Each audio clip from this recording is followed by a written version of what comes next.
The scream tore through the quiet hillside like a blade. It wasn't human, but it carried the same raw panic. Old Karim, the village shepherd, froze mid-step as his goats scattered.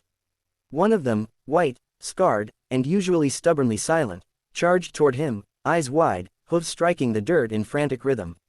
The goat stood in front of Karim and let out a desperate cry, again and again, tugging at his robe with its teeth. Whatever fear lived in that sound was too urgent to ignore. Karim followed. The goat led him past the stone wall, down toward the olive trees where the chickens usually scratched in peace. Before Karim could see what was wrong, a shadow swept across the ground.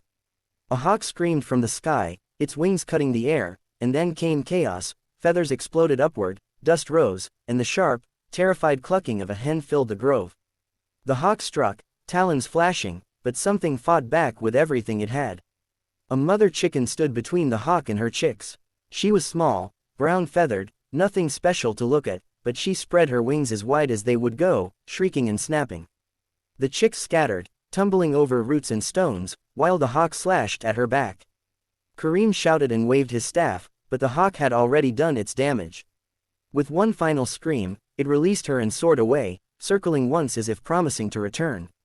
The hen collapsed. The goat bolted forward, placing itself between the fallen chicken and the sky, bleeding furiously, stamping the ground as though daring the hawk to try again. Karim ran, heart pounding, and dropped to his knees beside the hen. Blood darkened her feathers, one wing bent at a painful angle. Her eyes were open, terrified but unbroken. She tried to rise and failed, still clucking softly, calling for her chicks. "They're safe," Karim whispered, though he wasn't sure. "You did your job." He scooped her up gently, feeling how light she was, how fragile. The goat followed closely, nudging Karim's leg, refusing to leave. Together, they hurried back to the farmhouse. Karim wrapped the hen in a clean cloth, cleaning her wounds with shaking hands. He had cared for goats, sheep, even people, but this felt different. This was a mother who had faced death without hesitation. The night that followed was long. The hen drifted in and out of stillness, her breathing shallow. Karim set her near the hearth, warm and safe, while the goat lay nearby like a silent guardian.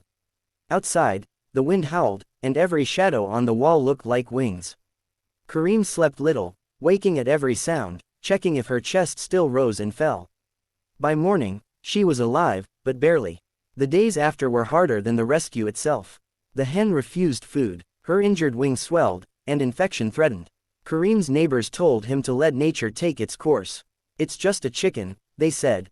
But Karim remembered the way she had stood against the hawk, how she hadn't run. He didn't give up. He mashed grain and fed her drop by drop. He cleaned her wound twice a day, whispering encouragement she couldn't understand but seemed to feel. The goat became part of the routine, standing watch whenever the hen stirred, bleating softly whenever she struggled. When Karim brought the chicks close so she could hear them, her eyes brightened. She clucked weakly, and the chicks answered, tiny voices full of hope. Progress came slowly, painfully slowly.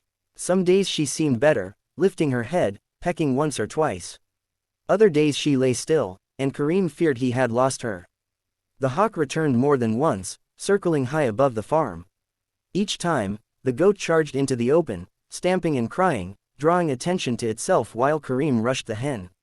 Inside, weeks passed. One morning, Karim opened the door to the yard and felt something brush his leg. The hen stood there, trembling but upright. Her wings still drooped, but she stood. Karim laughed, a deep, broken sound that surprised him. The goat leapt around them, bleating like it had just won a great victory. Recovery wasn't a miracle, it was work. The hen never flew again. Her wing healed crooked, but she walked, she ate, and most importantly, she lived. She rejoined her chicks, who had grown strong in her absence but still gathered under her at night. When danger passed overhead, she clucked a warning, and they listened. One evening, as the sun sank red behind the hills, Karim watched the yard in quiet reflection. The goat lay nearby, calm now, its duty done. The hen scratched in the dirt, her chicks close, alive because she had chosen courage over safety, and because someone had listened when help was asked. Karim understood then that begging for help is not weakness. Strength sometimes looks like a trembling goat pulling at a man's robe. Love sometimes looks like a broken-winged chicken standing against the sky. And saving a life, any life, can change the one who saves it just as deeply. In that small farm, under a wide and dangerous sky, kindness had answered fear, and because of it, Hope learned how to walk again.